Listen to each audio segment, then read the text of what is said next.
항공폭격은 현대전에서 매우 중요한 역할을 수행합니다. 전술적, 전략적 목표 달성에 있어 필수적인 요소로서 군사시설, 공항, 교량, 통신시설 등 중요 인프라를 목표로 하여 적의 전투 능력을 직접적으로 약화시키는 역할을 합니다. 또한 항공폭격은 지상군의 작전을 직접적으로 지원하는 역할도 합니다. 적의 전선 뒤편에 위치한 군사기지나 보급루트를 공격하여 지상군의 전진을 용이하게 하고 적의 반격 능력을 제한합니다. 항공폭격의 이런 장점은 대한민국 역시 잘 알고 있는데요. 한국전쟁 당시 북한군이나 중공군이 가장 두려워했던 건 미군의 항공기에서 쏟아져 내리는 폭탄과 기총사격이었다고 합니다. 현대의 항공폭격은 다양한 목표에 적용될 수 있는 유연성을 갖추고 있습니다. 고정된 목표뿐만 아니라 이동 중인 목표에 대해서도 고정밀 공격이 가능하며 날씨나 지형에 구애받지 않는 작전 수행이 가능합니다. 이러한 항공폭격을 성공적으로 수행하기 위한 핵심적인 요소는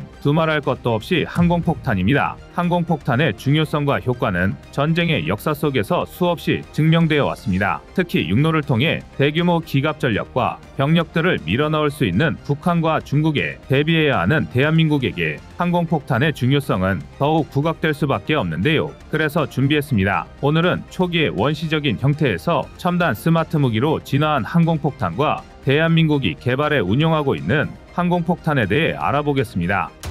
지금 보시는 영상이 마음에 드셨다면 지인들의 카톡으로 공유해주세요. 여러분의 구독과 좋아요는 꺼리튜브 영상 제작에 많은 힘이 됩니다.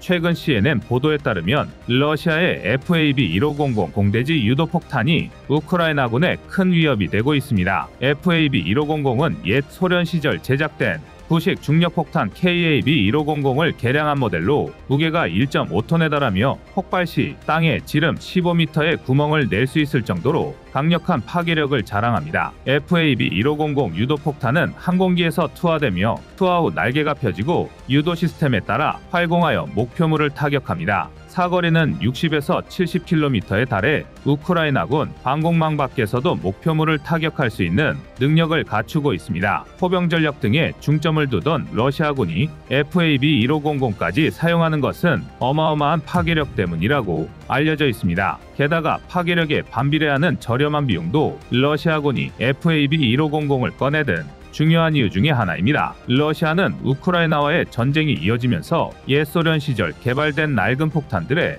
유도 시스템과 날개가 달린 키트를 장착해 비교적 저렴하면서도 효과적인 활공유도 폭탄으로 탈바꿈시키고 있습니다. 현재 우크라이나군이 배치한 패트리어트 포대는 러시아 전투기가 멀리서 쏘는 폭탄을 방어할 수 있는 유일한 수단이지만 패트리어트 미사일의 숫자가 매우 부족한 상태입니다. 거기다 우크라이나에 대한 미국의 지원이 정치적 갈등으로 인해 언제 이뤄질지 불투명한 상황입니다. 이래저래 우크라이나군이 수세에 몰리고 있는 상황입니다. 항공폭탄은 제1차 세계대전에서 그 기원을 찾을 수 있습니다. 이 시기에 항공기의 군사적 활용 가능성이 처음으로 인식되었고 비행기에서 소규모 폭탄을 투하하는 방식으로 적의 위치를 공격하는 실험적 시도가 이루어졌습니다. 초기에 항공폭탄은 매우 기초적인 형태였는데요. 소규모의 폭약을 담은 용기에 간단한 기폭장치를 달아 사용했습니다. 제1차 세계대전 이후 폭격의 정확도와 파괴력을 높이기 위한 다양한 기술적 개선이 이루어졌고 전쟁이 끝날 무렵 항공기는 이미 중요한 군사적 자산으로 자리 잡았으며 폭격은 항공전력의 핵심적인 역할 중 하나로 인식되기 시작했습니다. 제2차 세계대전은 항공폭탄의 기술적 발전과 전술적 활용 모두에 있어서 중대한 전환점이 되었습니다. 이 시기에 대규모의 전략폭격 작전이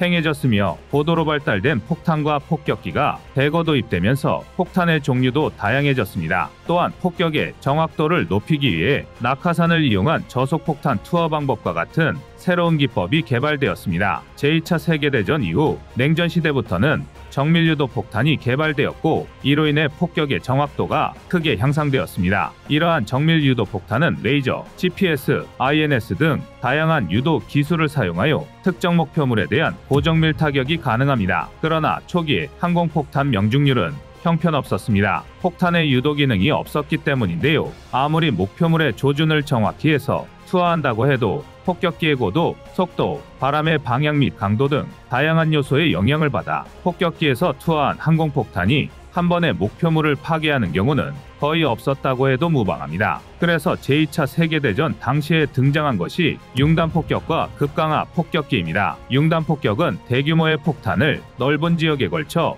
투하하는 방식입니다. 대형 폭격기를 사용해 높은 고도에서 다량의 폭탄을 일정한 간격으로 연속해서 투하함으로써 특정 지역이나 도시 전체에 광범위한 피해를 입힐 수 있었습니다. 급강하 폭격은 폭격기가 고도를 크게 낮추어 거의 수직에 가까운 각도로 목표물에 접근하며 폭탄을 투하하는 방식입니다. 이 방법은 폭탄의 낙하 경로를 단축시켜 투하 정확도를 상대적으로 높일 수 있었으며 특히 정밀 타격이 요구되는 중요한 군사시설이나 다리, 함선 등을 공격할 때 효과적이었습니다. 대표적인 급강하 폭격기로는 독일의 융커스 87 슈투카 등이 있었고, 이런 급강하 폭격기는 큰 활약을 펼쳤지만 적의 대공무기나 전투기에 의해 격추될 가능성이 높다는 단점도 존재했습니다. 융단 폭격이나 급강하 폭격 같은 방법을 쓸 수밖에 없었던 것은 과거의 항공폭탄들이 무유도 폭탄이었기 때문인데요. 이런 무유도 폭탄을 멍텅구리 폭탄이라고 불렀습니다. 멍텅구리 폭탄은 명중률이 낮아 군사적 목표를 달성하는 데 어려움이 생기는 것뿐만 아니라 이로 인해 민간인 피해 등의 부수적 피해가 발생할 확률이 높아집니다. 그럼에도 이런 무유도 항공폭탄들은 화포 사격에 비해 큰 장점을 가지고 있는데요. 바로 파괴력입니다. 특히 현대에 들어와서는 고도의 파괴력과 전술적 활용도를 갖춘 다양한 형태와 크기의 항공폭탄들이 등장했는데요. 대표적인 무유도 항공폭탄으로는 마크 시리즈가 있습니다. 이 중에서도 마크 82는 가장 널리 사용되는 무유도 폭탄으로 무게는 약 500파운드입니다. 마크 82는 많은 파생 버전이 있으며 고정된 목표물이나 상계된 목표물에 대한 일반적인 폭격에 사용됩니다. 그러나 유도 폭탄이 등장하자 항공폭탄에 의한 폭격은 획기적인 전환점을 맞이합니다. 다양한 유도 기술을 활용하여 목표물에 대한 정확한 타격을 할 수 있게 되었으며 투하 후 목표물까지 경로를 수정할 수 있어 훨씬 더 정밀한 공격이 가능해졌습니다. 이와는 조금 다른 방식의 유도폭탄도 있는데요. 바로 활공폭탄입니다. 활공폭탄은 폭탄의 글라이더 날개와 유도장치를 달아 순항미사일처럼 활용하는 무기입니다. 자체 추진력은 없으나 높은 곳에서 투하되어 100km까지도 날아갈 수 있으며 정밀한 타격이 가능합니다. 이런 특성은 폭격기가 적의 방공망에 진입하지 않고도 멀리 떨어진 목표물을 정밀하게 공격할 수 있게 해주며 전략적 가치가 높은 목표물을 타격하는 데 유용합니다. 이런 유형의 폭탄들은 스마트 폭탄 또는 정밀 유도 폭탄이라는 명칭으로도 불리는데요. 유도 폭탄이 등장함에 따라 항공폭격의 명중률은 전과는 비교도 안 되게 발전하게 됩니다. 유도 폭탄의 방식으로는 몇 가지가 있는데 첫 번째로 GPS 유도 방식을 꼽을 수 있습니다. GPS 유도 시스템을 탑재한 폭탄은 위성 신호를 이용하여 목표물에 대한 정확한 위치 정보를 얻고 이를 바탕으로 목표물을 정밀하게 타격합니다. 레이저 유도 방식도 있는데요. 레이저 유도 폭탄은 목표물에 조사되는 레이저빔을 따라가는 방식으로 작동합니다. 관성항법 시스템 유도 방식은 INS를 탑재한 폭탄이 초기에 설정된 목표물의 좌표를 바탕으로 내부 항법 시스템을 사용해 자동으로 목표 지점을 추적하며 GPS와 결합되어 사용될 때 더욱 높은 정확도를 제공할 수 있습니다. 그리고 이렇게 탄생한 항공폭탄이 바로 제이담입니다. 제이담에 대해서 흔히 하는 오해가 제이담을 폭탄 그 자체로 이해하는 것인데요. 사실 제이담은 일반적인 무유도 폭탄을 정밀 유도 폭탄으로 변환하는 키트라고 할 수 있습니다. GPS와 관성항법 시스템을 이용해 유도되며 앞천후 조건에서도 정밀 타격이 가능합니다. 마크 82, 마크 83, 마크 84 등 다양한 항공폭탄에 적용할 수 있으며 원형 공산 오차는 일반적으로 5에서 10m 내외입니다. 이런 제이담 키트를 이용한 폭탄으로 여러 시리즈가 나왔는데요. 많이 알려진 것은 GBU-31입니다. GBU-31은 마크 84 일반 폭탄 또는 BLU-109 관통 폭탄의 제이담 키트를 장착하여 제작합니다. 또 다른 폭탄인 GBU-54는 레이저 유도 기능을 추가한 버전으로 고정된 목표물과 움직이는 목표물 모두에 대한 타격이 가능하고 최대 사거리는 약 28km입니다. 그런데 대한민국도 강력한 화력과 높은 명중률을 자랑하는 제이담 못지않은 유도폭탄을 개발해 보유하고 있습니다. 한국의 KGGB는 독자적인 기술로 개발된 중거리 GPS 유도폭탄으로 기존의 재래식 폭탄을 고도의 정밀 타격 능력을 갖춘 스마트 폭탄으로 변환시키는 데 목적을 두고 있습니다. 북한의 장사정포와 같은 장거리 포병 전력은 수도권의 민간인 지역이나 주요 군시설 등을 위협하는 중대한 위협으로 자주 거론되는데요. 있는데요. 한국은 이에 대응할 수 있는 장거리 고정밀도 타격수단의 필요성을 절감하고 KGGB를 개발하기 시작했습니다. KGGB는 500파운드급 마크 82 등의 무유도 폭탄의 GPS 유도 키트와 글라이더 날개를 장착하여 최대 사거리가 100km 이상입니다. 이 정도의 화력과 사거리는 DMZ 인근에 배치된 북한의 장사정포를 안전한 거리에서 타격할 수 있다는 것을 의미합니다. KGGB의 원형 공사 오차는 13m 이내로 매우 높은 타격 정확도를 자랑합니다. 또한 KGGB는 조종사가 휴대하는 파일럿 디스플레이 유닛을 통해 임무 데이터를 입력하고 비행 중에도 목표물 변경을 할 수 있어 다양한 전장 상황에 유연하게 대응할 수 있습니다. 범용성도 뛰어나 F4, F5와 같은 구형 전투기에도 장착하는 것이 가능합니다. 거기다 이미 사우디아라비아와 태국에 수출된 실적이 있으며 콜롬비아 공군도 도입을 적극 고려 중인 것으로 알려져 있습니다. KGGB는 대한민국이 자체적인 정밀 타격 능력을 갖춤으로써 전략적 자율성과 억제력을 강화하는 중요한 무기체계입니다. 또한 사우디, 태국 등에 수출을 한 실적도 있는 만큼 차후 무기시장에서도 제2담을 뛰어넘는 유도폭탄 시스템으로 자리잡기를 기원하겠습니다. 지금 유튜브로 돈을 버는 사람은 따로 있습니다. 나만의 지식을 통해 새로운 수익을 얻는 것도 구독자 10만 명을 얻는 것도 이제는 어렵지 않게 됐습니다. 이제 꺼리튜브가 여러분들에게 유튜브로 돈을 벌 수 있는 방법을 알려드립니다. 꺼리튜브만의 실전 노하우로 유튜브에서 성공하고 싶다면 지금 바로 인터넷 서점에서 국내 상위 0.1% 유튜브 40억 창출 꺼리튜브 성공 노하우를 구매하시면 그 방법이 보일 것입니다. 여러분의 구독과 좋아요가 꺼리튜브 운영에 많은 힘이 됩니다. 우리 군의 최종 활용 목표는 결국 저기 벙커를 날려버릴 수 있느냐 없느냐로 결정될 수밖에 없습니다. 다들 아시다시피 북한 그리고 중국 때문입니다. 북한의 군사시설은 대다수 천연동굴이나 인공적으로 만들어진 지하시설에 위치해 있습니다. 이로 인해 지표면에서 아무리 강력한 폭발을 일으킬 수 있다 하더라도 화약에너지를 이용하는 재래식 폭탄으로는 지하시설물을 타격하는데 한계가 뚜렷합니다. 일례로 제2차 세계대전 당시 나치 독일은 영국 본토에 천문학적인 물량의 항공폭탄을 쏟아부었는데요. 특히 런던은 피해 규모가 심각해 무려 120만 채 이상의 주택이 손실되어 멀쩡하게 서 있는 건물이 없는 지경이었습니다. 그러나 정작 런던 시민들은 폭격이 일상이 된 상황에서도 대피소에서 잠을 청했고 다음 날이면 출근을 멈추지 않았습니다. 심지어 지하에 클럽을 열기도 했는데요. 이게 가능했던 건 지상과 지하를 나누는 얇디얇은 벽돌, 콘크리트 벽 하나 덕분이었습니다. 물론 1940년 9월부터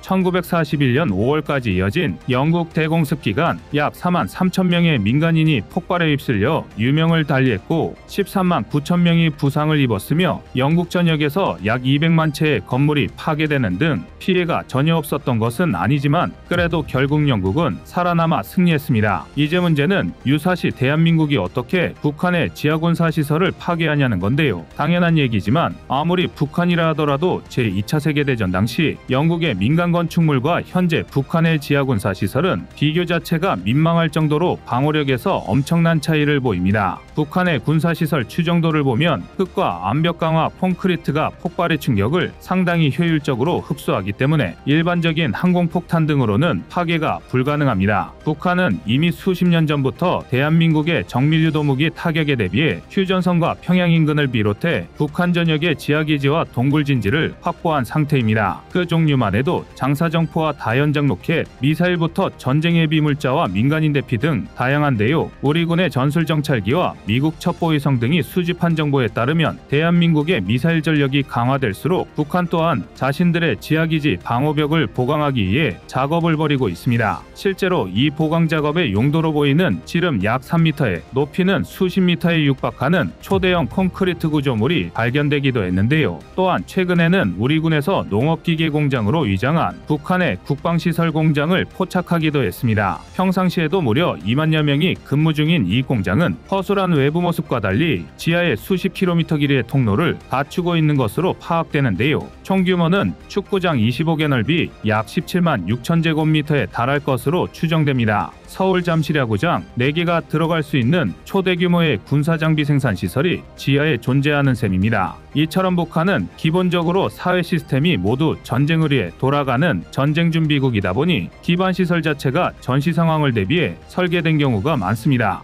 특히 평양 지하철역은 전체 노선의 평균 깊이가 100m에 달하고 가장 깊은 만덕역의 경우 160m가 넘기도 하는데요. 이쯤이면 대략 아파트 20층 깊이의 초대형 지하방공호나 마찬가지입니다. 뿐만 아니라 북한은 전국토가 요새화되어 있어 주로 단단한 화강암지대 최소 6,000개 이상의 지하시설물을 건설한 것으로 파악되고 있는데요. 평양 지하 300m 지점에 위치한 거대한 초공동은 유사시 북한 지휘부의 피난처 역할을 하며 핵미사일 등 대량살 상무기의 생산 및 저장 용도로도 활용됩니다. 만약 대한민국에 유사시 북한의 지하시설을 타격할 미사일이 없다면 상상만 해도 끔찍한데요. 결국에는 우리 장병들이 개미굴같이 얽힌 복잡한 지하 통로를 시가전으로 하나하나 함락해야만 할 것입니다. 시간도 시간이거니와 막대한 인명피해가 뒤따를 수밖에 없는 일인데요. 게다가 문제는 북한뿐만이 아닙니다. 사실상 북한과의 전쟁이 발발했다는 건 곧 우리 군이 상대해야 할 적이 본데가 중국이라는 뜻입니다.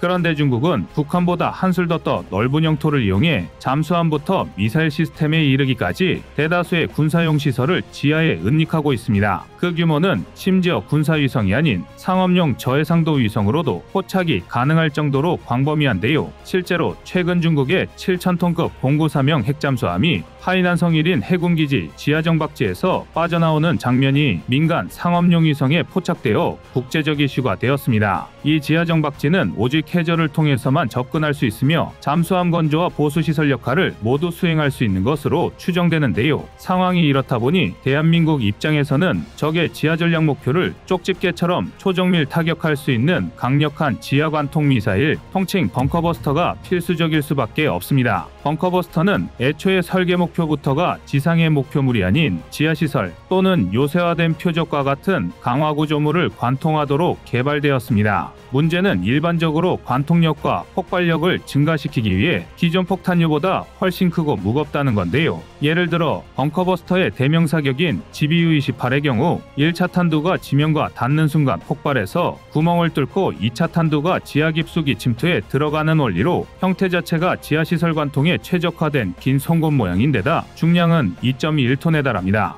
게다가 사거리는 고작 9km에 불과해서 적의 방공망을 완전히 무력화한 상태에서야 간신히 써먹을 만한데요. 실제로 벙커버스터는 중량이라는 치명적인 단점 때문에 사용에 제약이 상당합니다. 당장 F-16 같은 중소형 전술기부터가 GBU-28을 운용하기에는 무장 탑재 중량이 상당히 부족합니다. 이는 대한민국의 FA-50도 똑같이 겪고 있는 문제인데요. AIM-9, 사이드와인더 2발, GAM-65 매버릭 2발 등 기본 무장을 탑재한 상태를 가정했을 때 FA-50의 전투행동 반경은 약 450km 내외입니다. 모든 무장을 해제하고 연료까지 비운 상태로도 350kg짜리 미사일 기준 6발, 900kg 기준 3발 정도가 무장 탑재량의 한계치입니다. 또한 차기 FA-50 블록 20 역시 수명 연장, 전투 임무 반경 확장, A사 레이더 탑재 및 BVR 능력 확보를 위한 공대공 무장 탑재가 주계량 사항이기 때문에 벙커버스터 탑재와는 거리가 멉니다. 물론 FA-50은 애초부터 국지작전 특화형인데다 경공격기의 특성상 하이급, 미들급 전투기와 직접 비교하는 건 무리가 있는데요. 우리 군에서 도입하려 했던 F-35B의 경우도 비슷합니다. F-35B는 무장 탑재량이 약 6,800kg에 불과해서 기본 내부 무장을 포기한다고 하더라도 기본 수톤에 달하는 벙커버스터를 운용하기에는 무리가 있는데요. 바로 이 문제 때문에 대한민국이 결국 함재기로 F-35B를 도입하는 사업을 포기한 것입니다.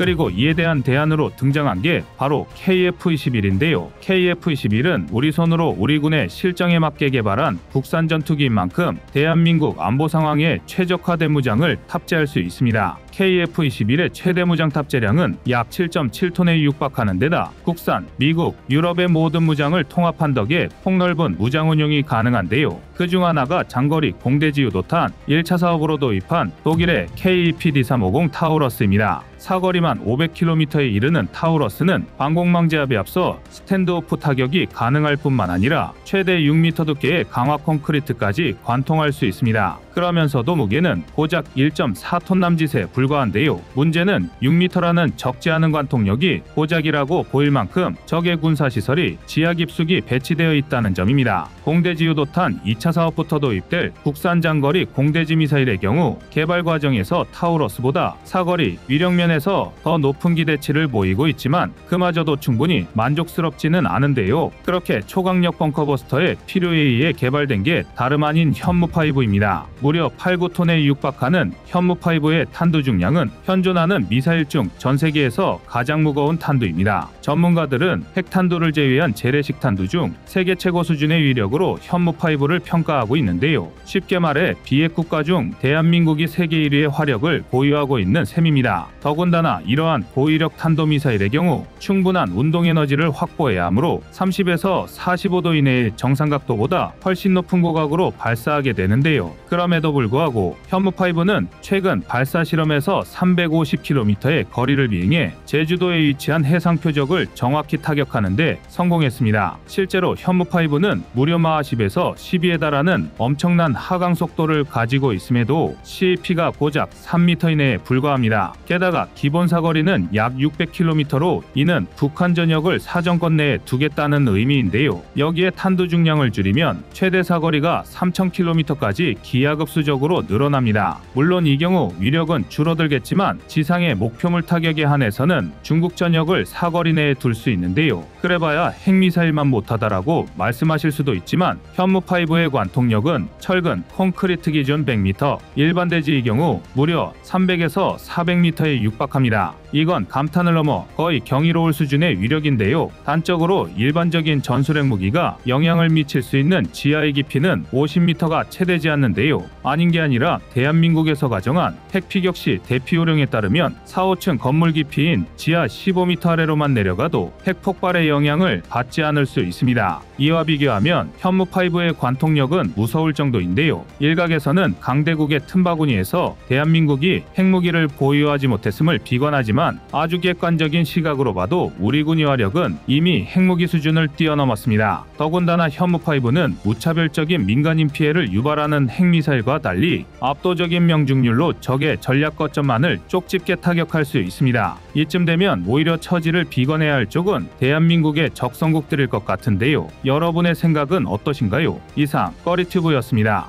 안녕하세요, 꺼리튜브입니다. 그동안 보내주신 사랑과 응원으로 1편 출간에 이어 이번에 꺼리튜브의 새로운 신작 세상에 밝혀지지 않은 현대무기 비하를 출간했습니다. 내용이 어려워 쉽게 다가서지 못했던 군사무기 이야기를 남녀노소 누구나 편하게 이해할 수 있도록 모아봤는데요. 그 누구도 알 수 없던 현대무기 비하의 숨겨진 이야기를 이제 온라인 서점이나 가까운 서점에서 만나볼 수 있습니다. 또 전문적인 군사무기 이야기를 알고 싶다면 꺼리튜브 1편인 대한민국 육해공 군사무기도 준비되어 있습니다.